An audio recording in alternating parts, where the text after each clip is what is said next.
बच्चों, पार्ट 3 वर्ण विचार आज हम पढ़ेंगे। तो वर्ण विचार हमने पढ़ा, अब हम शब्दों पर विचार करेंगे कि शब्द के कितने भेद होते हैं, शब्द क्या है। अब आपने देखा, जैसे मैं यहाँ पर लिख रही हूँ म ओ र, फिर दूसरा है हमारा मछली, म छ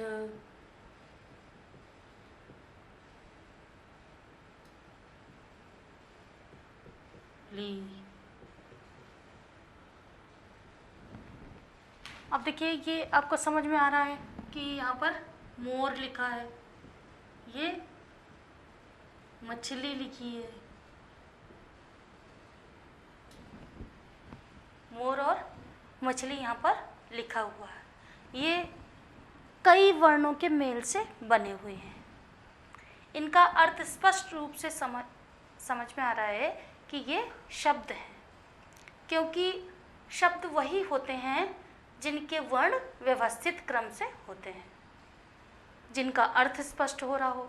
अब जैसे ही हम पढ़ते हैं मोर, वैसे हमारे दिमाग में तुरंत उसकी छवि आ जाती है कि ये वही शब्द है और इनका एक निश्चित अर्थ भी होता है। अब क्योंकि इनको पढ़ते ही हमारे मस्तिष्क में एक छवि बन जाती है मोर की और मछली की, इसलिए ये निश्चित अर्थ का बोध कराते हैं।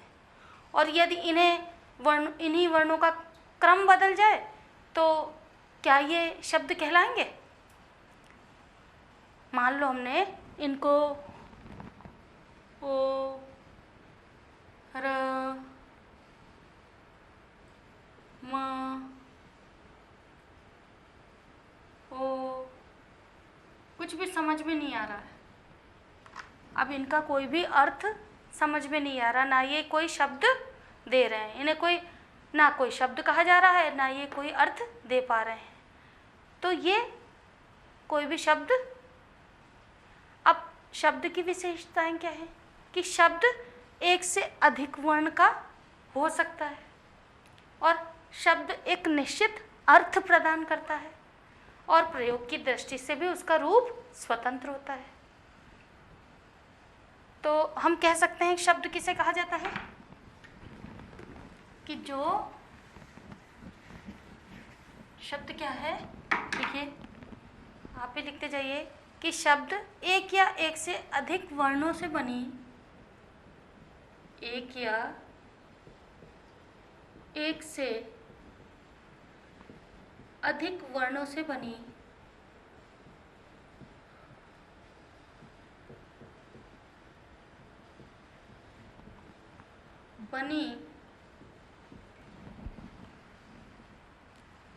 इकाई जिसका कोई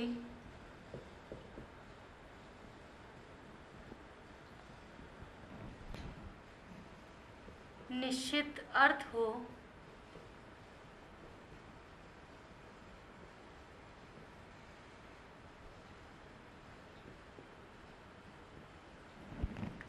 जिसका कोई निश्चित अर्थ हो तथा प्रयोग की दृष्टि से जो स्वतंत्र हो, तथा प्रयोग की दृष्टि से जो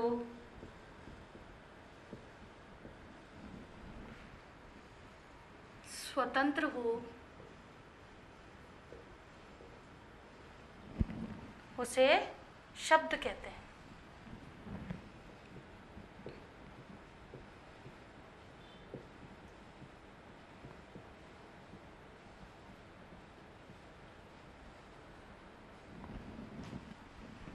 अब वर्णों का, शब्दों का वर्गीकरण, शब्दों का वर्गीकरण।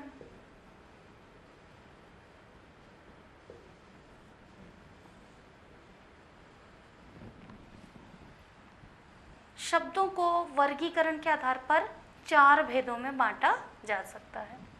वर्गीकरण के आधार पर शब्दों को 4 भेदों में बांटा जा सकता है।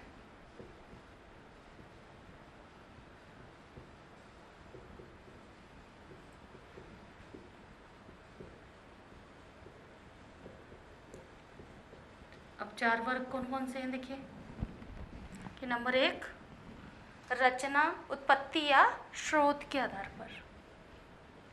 उत्पत्ति या स्रोत के आधार पर।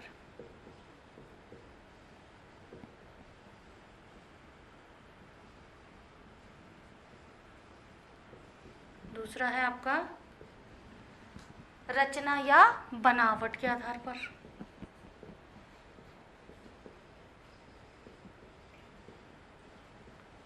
रचना या बनावट के आधार पर। फिर तीसरा है आपका अर्थ के आधार पर।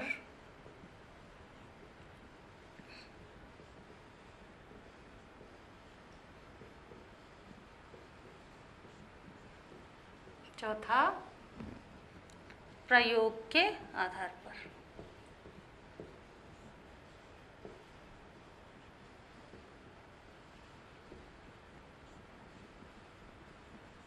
अब देखिए सबसे पहले हम बात करते हैं नंबर 1 की उत्पत्ति के आधार पर।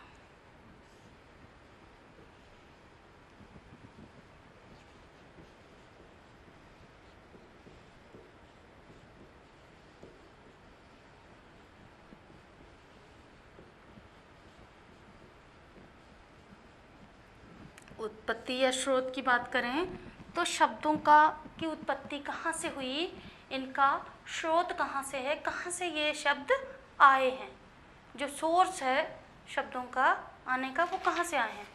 तो उत्पत्ति या स्रोत के आधार पर हम इनको 4 भागों में बांट सकते हैं। 4 भेद होते हैं इसके।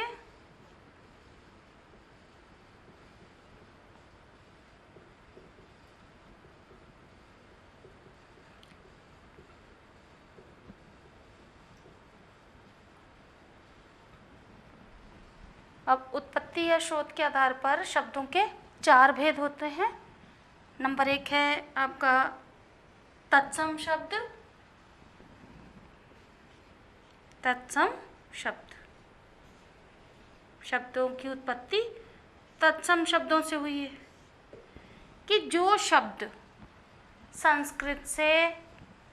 संस्कृत भाषा के वे शब्द जो हिंदी में अपने मूल रूप में प्रयोग किए जाते हैं उन्हें तत्सम शब्द कहते हैं। जैसे संस्कृत से यों के यों ही जैसे थे वो उसी रूप में हिंदी में आ गए, उसे हम तत्सम शब्द कहते हैं। जैसे भवन और घृत,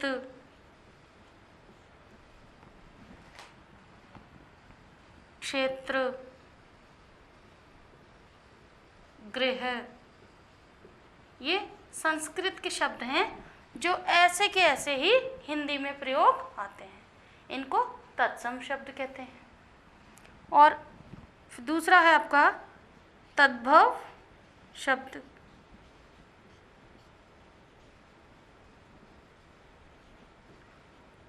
तद्भव शब्द, अब तद्भव शब्द क्या है?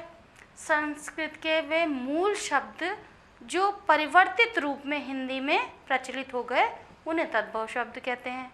जैसे दांत, जैसे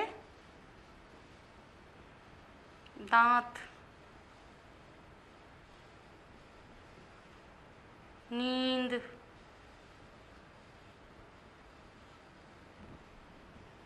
और घर, आम, ये संस्कृत में थोड़े से संस्कृत के परिवर्तित होकर हिंदी में प्रयोग आए। अब तीसरा है आपका देशज शब्द। देशज शब्द।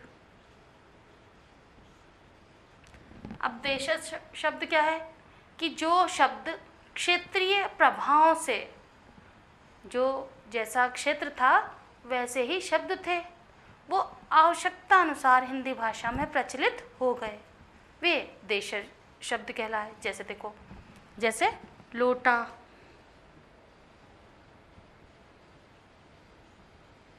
लोटा, पगड़ी, थैला,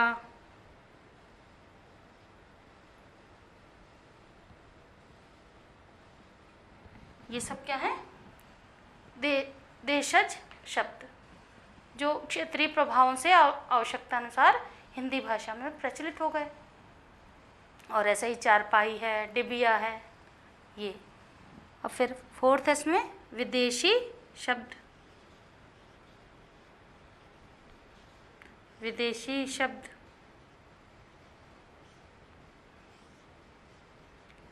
अब विदेशी शब्द क्या है कि विदेशी जातियों के संपर्क में आने से अनेक विदेशी शब्द हिंदी भाषा में प्रयुक्त होने लगे हैं। यही शब्द विदेशी शब्द कहलाते हैं। जैसे डॉक्टर,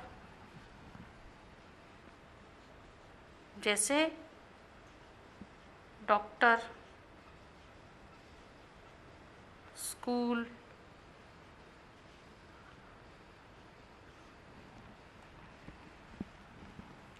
और ऐसे ही अरबी के शब्द हैं, फारसी के शब्द हैं, और पुर्तगाली शब्द हैं, और अंग्रेज़ी के और भी शब्द हैं, जैसे स्कूल है, ट्रेन है, डॉक्टर, मशीन, स्टेशन, गैस, बस, पेन। ऐसे बहुत सारे शब्द हैं जो विदेशी जातियों के संपर्क में आने से अनेक विदेशी शब्द हिंदी भाषा में प्रयुक्त होने लगे हैं। अब ये तो उत्पत्ति या स्रोत के आधार पर थे कि शब्दों की उत्पत्ति कहाँ से हुई, इनके स्रोत कहाँ से हैं। तो सबसे पहले हमारा इनका तत्सम शब्दों से आए। बहुत सारे शब्द संस्कृत के थे, वो यों की यों ही हिंदी में प्रयोग में आने लगे। जैसे हम भवन, घर को कहते हैं भवन, संस्कृत शब्द है भवन। घृत, घी, संस्कृत में हम घी कहते हैं। और ऐसे ही तद्भव शब्द हैं जो शब्द संस्कृत के मूल शब्द से जो परिवर्तित हो गए और हिंदी में प्रयुक्त होने लगे। और ऐसे ही देशज शब्द जो देशज हैं, क्षेत्रीय प्रभावों में आकर बोले जाते हैं, आवश्यकता अनुसार हिंदी में प्रयोग में आते हैं, वो देशज शब्द हैं। और विदेशी जातियों के संपर्क में जो अनेक विदेशी शब्द भाषा में प्रयोग में आने लगे, ये आपके उत्पत्ति या स्रोत के आधार पर शब्द थे। अब हम पढ़ेंगे रचना या बनावट के आधार पर। दूसरा है आपका रचना या बनावट के आधार पर।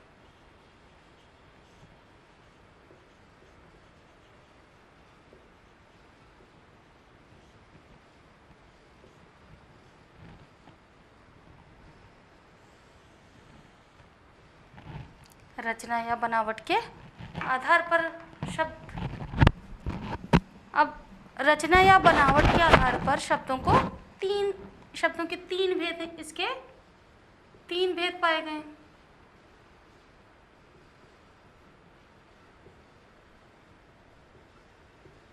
अब तीन भेद कौन कौन से हैं? पहला है रूढ़ शब्द। रूढ़ शब्द। अब रूढ़ शब्द क्या होता है? रूढ़ शब्द क्या होता है कि जो हमारे पुराने शब्द थे। रूढ़ शब्द वे शब्द हैं जो अपने आप में पूर्ण होते हैं, जिनके खंडों का कोई अर्थ नहीं होता, जिनके टुकड़े भी नहीं हो सकते। जैसे फल, फूल, घर, इन खंडों को इनके अगर हम टुकड़े कर दें, फ और ल अलग कर दें, तो इसका कोई भी अर्थ नहीं होता। तो ये ऐसे रूढ़ शब्द हैं, ट्रेडिशनल वर्ड्स इनको कहते हैं, जो अपने आप में पूर्ण होते हैं। अब ऐसे ही रूढ़ शब्द जैसे फल, फूल आदि।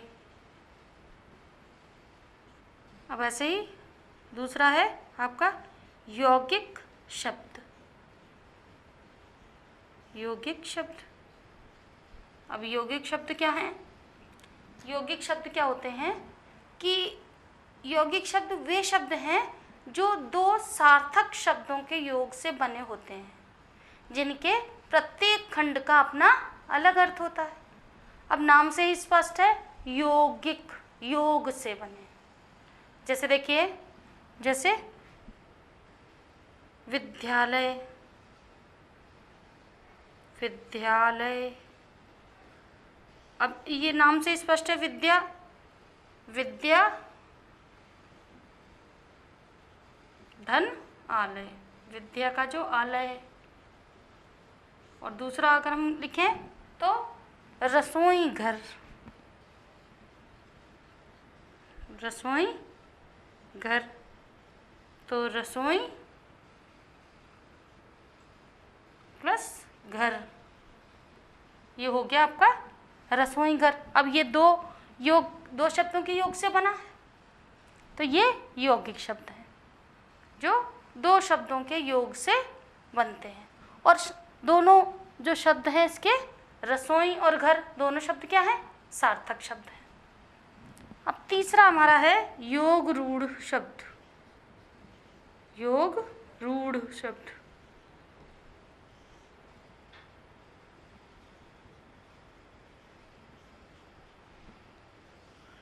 अब योग रूढ़ शब्द क्या है?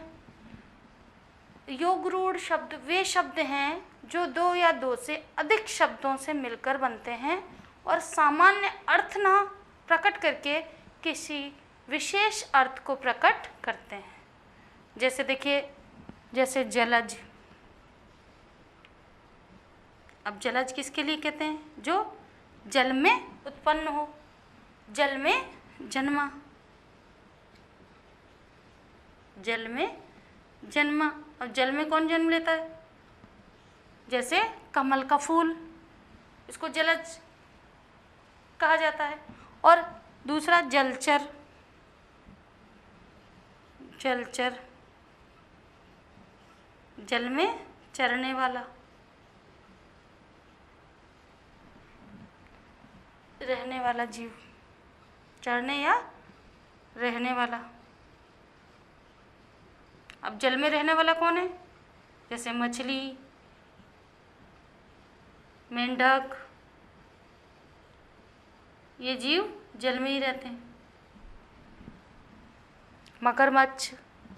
अब देखिए, जलज जल में जन्म लेने वाला एक विशेष अर्थ दे रहा है, और जलचर जल में रहने वाला, जल में रहने वाला या चढ़ने वाला, ये विशेष अर्थ दे रहे हैं, इसीलिए इनको योग रूढ़ शब्द कहा गया है। अब देखिए बच्चों, रचना या बनावट के आधार पर हमने शब्द के 4 भेद देखे कि रूढ़ शब्द 3 भेद, रचना या बनावट के आधार पर रूढ़ शब्द, जैसे रूढ़ शब्द वे शब्द जो अपने आप में ही पूर्ण होते हैं और जिनके और अधिक टुकड़े नहीं किए जा सकते, जैसे फल, फूल, घर, इनके और अधिक टुकड़े नहीं किए जा सकते, ये अपने आप में ही पूर्ण होते हैं, इन्हें ट्रेडिशनल वर्ड्स भी कहा जाता है।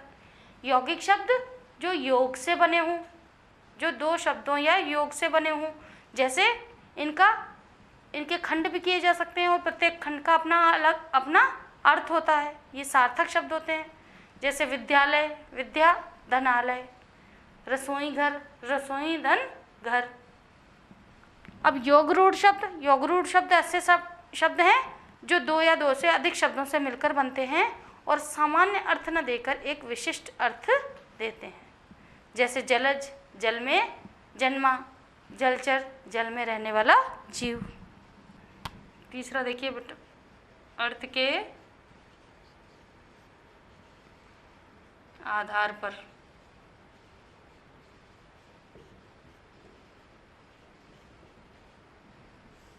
अर्थ के आधार पर शब्द के 2 भेद होते हैं। इसके शब्द के 2 भेद होते हैं।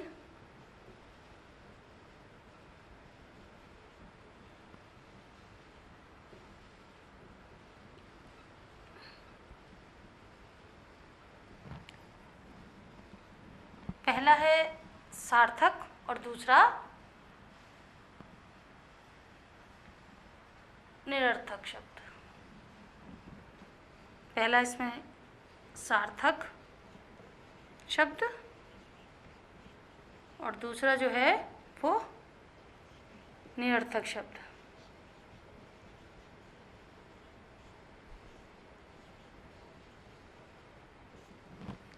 अब सार्थक जैसा कि नाम से ही स्पष्ट है कि स अर्थ, अपने अर्थ साथ में ही लिए है।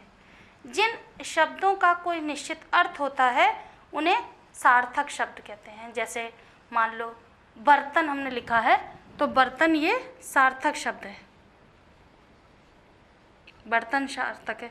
अगर तनबर कर देते तो तनबर का कोई भी अर्थ नहीं है, ये निरर्थक शब्द है।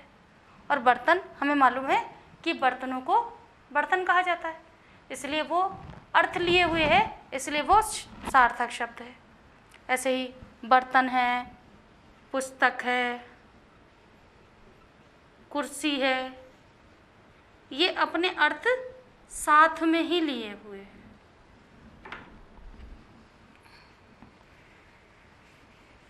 तो इन्हें सार्थक शब्दों की उपमा दी गई है, कुर्सी आदि। अब सार्थक शब्दों में ही, सार्थक शब्द में भी 4 भेद होते हैं इसके। एक तो एकार्थक, सार्थक शब्द के 4 भेद होते हैं। एक एकार्थक, दूसरा अनेकार्थक,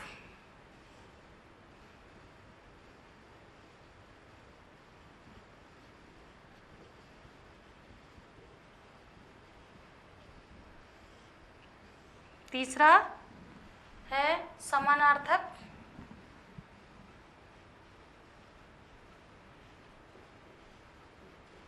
और चौथा है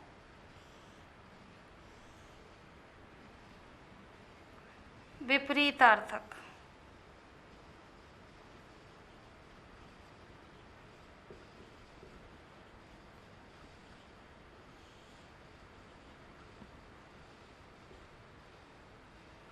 और इसमें देखिए एकार्थक शब्द, जो वे शब्द जो केवल एक अर्थ देते हैं वो एकार्थक शब्द कहलाते हैं। जैसे देखिए, जैसे एकार्थक शब्द हैं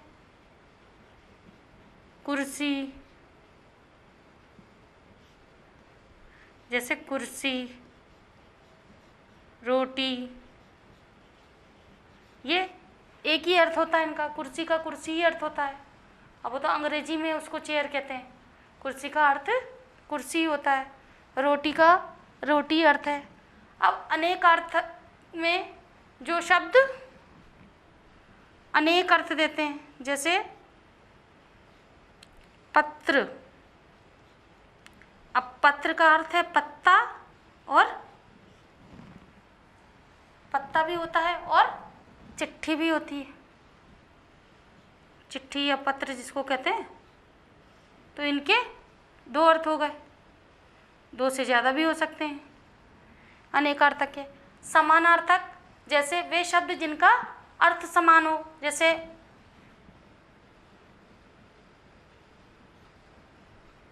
माँ, माँ को अम्बा, जननी, माता,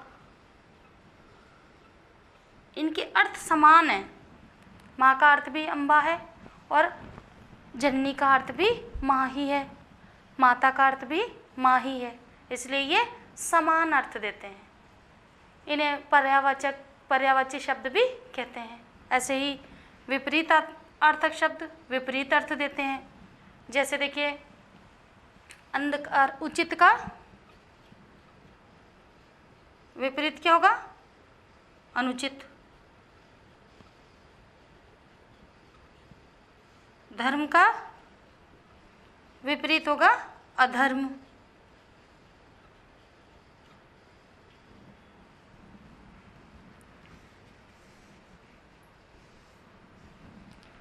फिर धीरे, उचित का अनुचित, धीरे का तेज।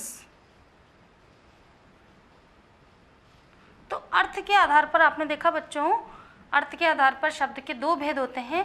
एक सार्थक हमने पढ़ा, सार्थक में हमने पढ़ा एक अर्थक शब्द जो कुर्सी, रोटी, ये एक ही अर्थ है इनके। रोटी का अर्थ भी रोटी है और कुर्सी का अर्थ भी कुर्सी है, और एक ही अर्थ देते हैं ये। अनेकार्थक में जैसे पत्र, पत्र का पत्ता भी कह सकते हैं उसको, और चिट्ठी भी कह सकते हैं। ऐसे ही समानार्थक में समान अर्थ देते हैं।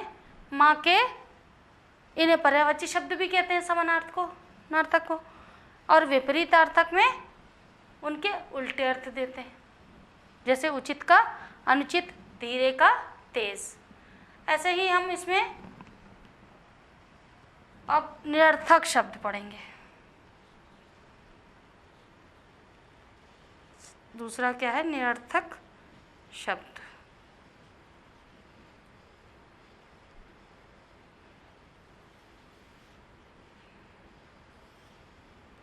निरर्थक शब्द में बच्चों जिन वर्ण समूहों का कोई अर्थ नहीं होता उन्हें निरर्थक कहते हैं। जैसे वोटमा, टमर, वोटी। अब कहते हैं ना रोटी ले आओ, रोटी वोटी ले आओ, पानी शानी ले आओ, कुछ चाय वाय बन गई क्या? तो ये चाय के साथ चाय शाय कहते हैं ना, चाय शाय। और पानी पानी वानी, रोटी छोटी, रोटी छोटी। अब जो सार्थक शब्दों के साथ निकलते हैं वो चाय के साथ चाय शाय, तो एक तो सार्थक है, दूसरा निरर्थक है। पानी तो सार्थक है, वानी, पानी वानी निरर्थक शब्द है। रोटी सार्थक शब्द है और छोटी निरर्थक शब्द है। इन्हीं को निरर्थक शब्द कहा जाता है।